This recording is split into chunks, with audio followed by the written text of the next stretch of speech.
Live from the world's capital markets, here are the latest financial headlines brought to you by News Factory.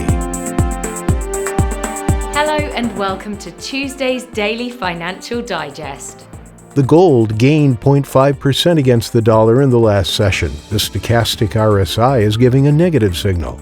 The euro-dollar pair saw a minor rise of 0.2% in the last session. The MACD is giving a negative signal.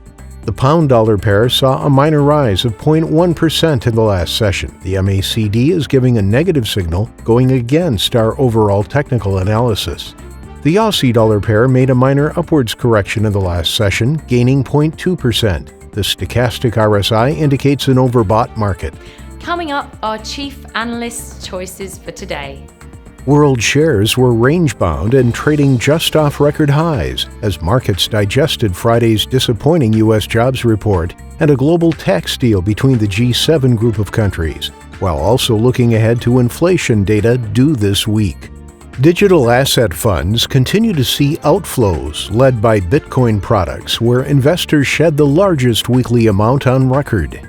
Google has promised to change its practices after France fined the company for abusing its dominant position online. Those were today's major economic events, and now moving on to world financial headlines. The U.S. NFIB Business Optimism Index will be released at 10:00 GMT, the U.S. Redbook Index at 12:55 GMT, the Eurozone's gross domestic product at 900 GMT. Germany's industrial production will be released at 600 GMT, Japan's EcoWatchers Survey Outlook at 500 GMT, Japan's EcoWatchers Survey Current at 500 GMT. We hope that you've enjoyed Tuesday's financial report. On behalf of all of us here, we wish you a productive trading day. Be sure to join us tomorrow morning for the latest news and events from the financial markets.